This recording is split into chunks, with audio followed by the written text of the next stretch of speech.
ഏതായാലും വെള്ളം കൊടുത്തില്ല എന്നുള്ളൊരു പരാതി ഇനി പാകിസ്ഥാന് പെട്ടെന്ന് വരാൻ സാധ്യതയില്ല. ഇഷ്ടംപോലെ വെള്ളം അങ്ങ് കൊടുത്തപ്പോൾ കേട്ടോ, കുടിക്കട്ടെ, അവസാനമായിട്ടുള്ള കുടി കുടിക്കട്ടെ. ഏതായാലും ഉറി ഡാം അങ്ങ് തുറന്നു വിട്ടു ഇന്ത്യ. പക്ഷേ തുറന്നു വിട്ടതിന് നമ്മൾ ഔദ്യോഗിക സ്ഥിരീകരണമൊന്നുമില്ല. അതെപ്പോഴും ഡിനേ ചെയ്യാം. കാരണം അവന്മാർ കയറി ഈ രാജ്യത്ത് കയറി നമ്മുടെ പരമാധികാരത്തെ ചോദ്യം ചെയ്ത് നമ്മുടെ സഹോദരങ്ങളെയൊക്കെ വെടിവെച്ച് കൊല്ലാനായിട്ട് വന്നു കയറുമ്പോൾ അവരും ഇതൊന്നും ആരും പറഞ്ഞിട്ടൊന്നും അല്ലല്ലോ ചെയ്യുന്നത്. അല്ല. അപ്പം അതിന് രേഖയില്ലെന്നല്ലേ അവന്മാർ പറയുന്നത്. ഇതിന് രേഖയൊന്നുമില്ല ഈ വെള്ളം തുറന്നു വിട്ടതിന്. ഇനിയിപ്പോൾ അതായത് ഇന്ത്യ ഒരു യഥാർത്ഥ ഒരു സർജിക്കൽ സ്ട്രൈക്ക് തന്നെ നടത്തിയത്. അതായത് നമ്മുടെ ഈ കരാറിൽ നിന്ന്, സിന്ധു നദി ജല കരാറിൽ നിന്ന് പിന്മാറിയാൽ ഉണ്ടാകുന്ന എന്തൊക്കെയാണ് എന്നുള്ളത് ആ കരാറ് മരവിപ്പിച്ച് നിർത്തിയേക്കാണല്ലോ. അപ്പോൾ അതിനകത്ത് എന്തൊക്കെയായിരിക്കും അതിൽ നിന്ന് ഉണ്ടാവുന്നത് എന്നുള്ള ഒരു കാര്യമാണ് ഈ ചെയ്തു കൊടുത്തേക്കുന്നത്. അത് തുറന്നു വിട്ടു. ഏതാണ്ട് 2 ഗ്രാമങ്ങളാണ് മുസാഫറാബാദ്, ഈ POKയിലെയാണ്, പാകിസ്ഥാൻ ഓക്കുപ്പൈഡ് കാശ്മീരിലെ ഏതാണ്ട് 2 ഗ്രാമങ്ങളിൽ ഉള്ള കൃഷി സ്ഥലങ്ങളൊക്കെ ഒലിച്ചു പോയിട്ടുണ്ട്.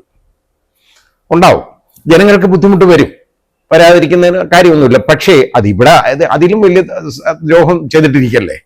അപ്പം അതിനെ ഒരു റിട്ടാലിയേറ്റ് ചെയ്യുക, ഒരു റിട്രിബ്യൂഷൻ, പ്രതികാര വാഞ്ച എന്ന് പറയുന്നത് ഓരോ ഇന്ത്യക്കാരനും ഉള്ളതാണ്. അതെനിക്കുമുണ്ട്.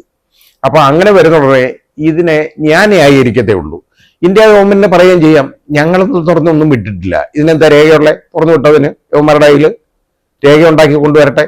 ഇനി പാകിസ്ഥാൻ അതിന് അന്താരാഷ്ട്ര തർക്ക പരിഹാര സംഘടനയിൽ അതായത് ഈ ഇന്റർനാഷണൽ ഡിസ്പ്യൂട്ട് റെസൊല്യൂഷൻ ഫോറം അവിടെ പരാതി കൊടുക്കാൻ പോകുന്നു എന്ന് പറഞ്ഞു. കൊടുക്കട്ടെ, എന്തോ പരാതി വേണമെങ്കിലും കൊടുത്തോട്ടെ. അതുപോലെ തന്നെ ലോകബാങ്കിന് പരാതി കൊടുക്കുമെന്ന് പറഞ്ഞാൽ, കാരണം ലോകബാങ്കിന്റെ നേതൃത്വത്തിലാണ് ഈ 1960 ഈ സിന്ധു നദി ജല കരാറ് ഇന്ത്യയും പാകിസ്ഥാനും ഒപ്പുവെച്ചു. അതിൻ്റെ ബെനിഫിഷ്യറി എന്ന് പറയുന്നത് പാകിസ്ഥാനാണ്. 70% വെള്ളം അവർക്ക് കിട്ടുമ്പോൾ ഇന്ത്യക്ക് 30% മാത്രമേ ഉള്ളൂ. ഇത് ഈ കരാർ ഇല്ലാതായാൽ, ഈ കരാർ ഇപ്പം മരവിപ്പിച്ചു, അതിന് റദ്ദാക്കാനും അതീതകാലമൊന്നും എടുക്കുമെന്ന് എനിക്ക് തോന്നുന്നില്ല. റദ്ദാക്കി കഴിഞ്ഞാൽ ഈ 70% വെള്ളം അവർക്ക് കിട്ടിക്കൊണ്ടിരിക്കുന്നത് 3 നദികളിലെയാണ് കേട്ടോ, ചലം, ചനാബ്, അതുപോലെ ഇൻഡസ്. ഇത് അങ്ങ് നിന്ന് കഴിഞ്ഞാൽ അവിടെ വരണ്ടോളും. വേണം, ഇവന്മാർക്ക് ഒരു തുള്ളി വെള്ളം കൊടുക്കാൻ പാടില്ല ഈ വൃത്തികെട്ടവന്മാർക്ക്. ഇനിയിപ്പോൾ എന്താ പുതിയ ഡെവലപ്മെന്റ് എന്ന് പറയുന്നത്? ഇപ്പോൾ ഇന്ത്യ ഇങ്ങനെ ചെയ്തുകൊണ്ടിരിക്കുന്നു, ഇതുപോലുള്ള ഓരോ കാര്യങ്ങൾ ഇനി വരും. വളരെ ബുദ്ധിപരമായ ഓരോ കാര്യങ്ങൾ ഇതുപോലെ വന്നുകൊണ്ടിരിക്കുമ്പോൾ അവിടെ തന്നെ പ്രശ്നമാവട്ടെ, എന്നാലല്ലേ അവിടെ ഒതുങ്ങുള്ളൂ. അങ്ങനെ ഒതുങ്ങണം.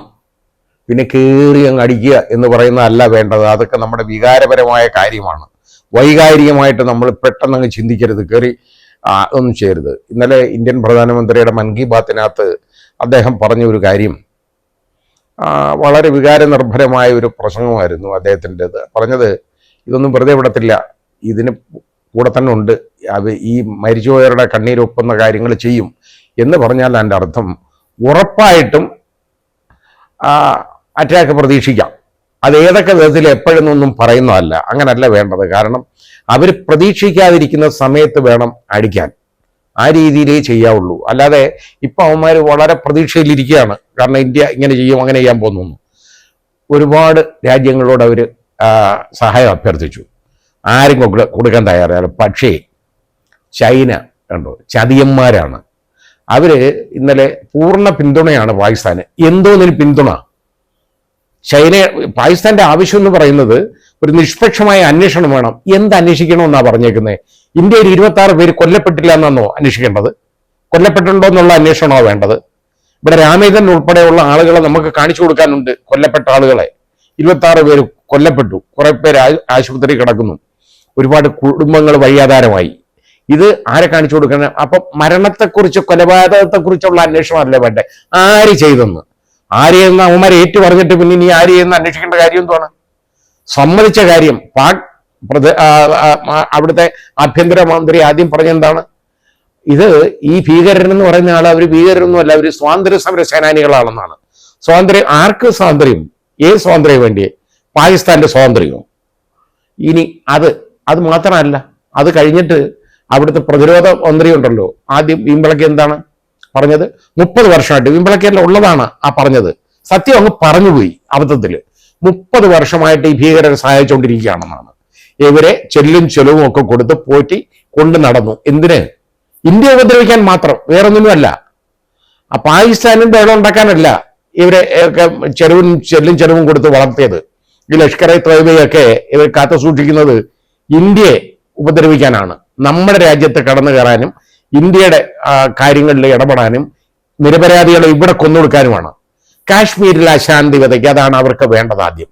എന്നിട്ട് കാശ്മീർ ഇവർക്ക് വേണ്ടിയിരുന്നത് എന്താണ്? 2 ഉദ്ദേശങ്ങളായിരുന്നു പാകിസ്ഥാൻ ഉണ്ടായിരുന്നത് ഇതിൽ. ഒന്ന്, ഇന്റർനാഷണൽ തലത്തിൽ ഈ കാശ്മീർ പ്രശ്നം ഒന്ന് കൊണ്ടുവരിക. കാശ്മീർ എന്ന് പറയുന്ന സാധനം ഈ പ്രശ്നം ഇല്ലാതിരുന്നതാണ്.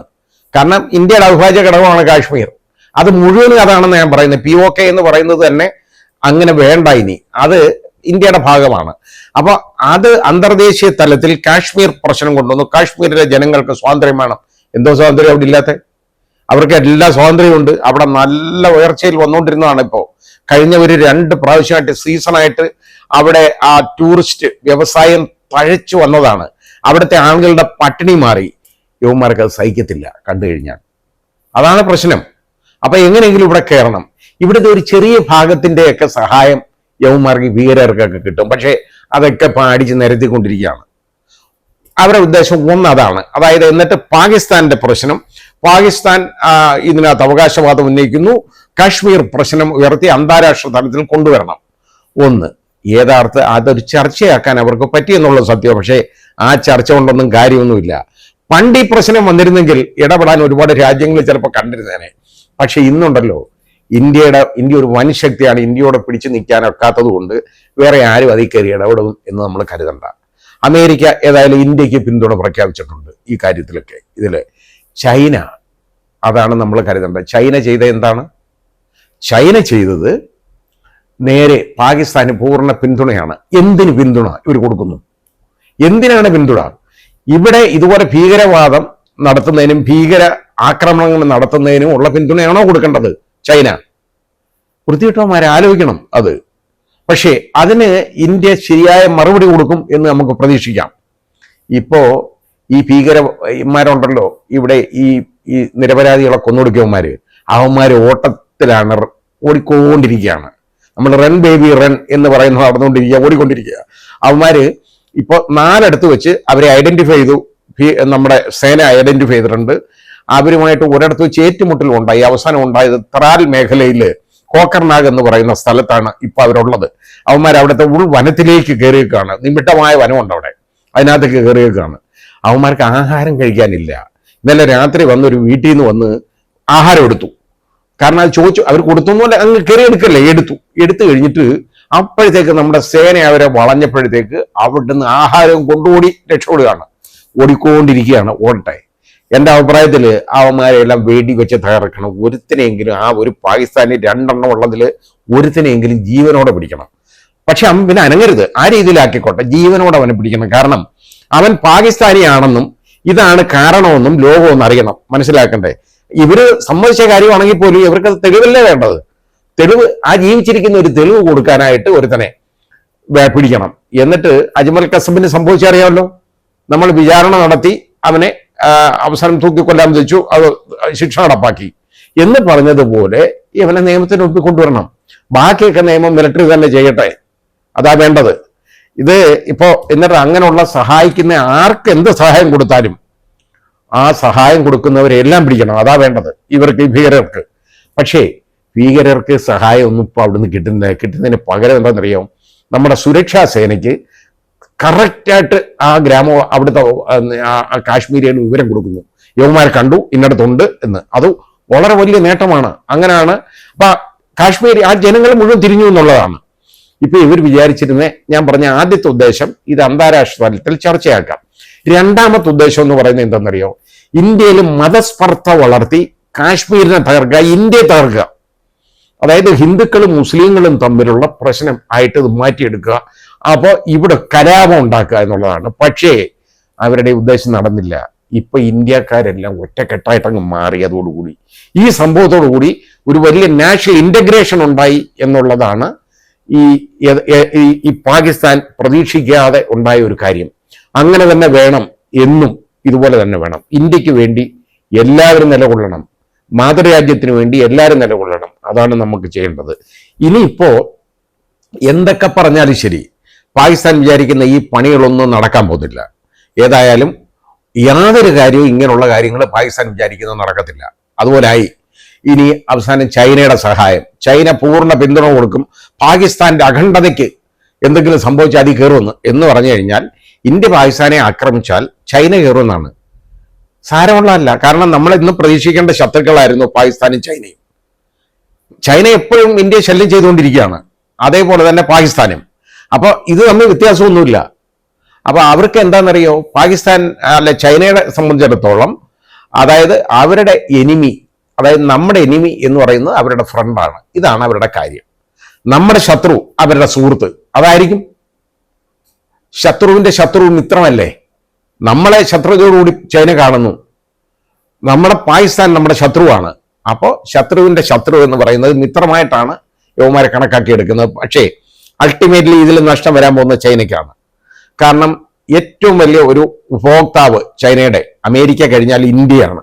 കാരണം ഇപ്പൊ അമേരിക്കയായിട്ടുള്ള വലിയ പ്രശ്നമായല്ലോ, എളുപ്പമുള്ള കാര്യമല്ല ഇത്. ചൈനയുടെ ഈ ഇത്തരത്തിലുള്ള ഈ ഭീകരവാദത്തെ പ്രോത്സാഹിപ്പിക്കുന്നത് യഥാർത്ഥത്തിൽ ഡൊണാൾഡ് ട്രംപ് അമേരിക്കൻ പ്രസിഡന്റ് പ്രകോപിപ്പിക്കാനേ ഉതവുള്ളൂ.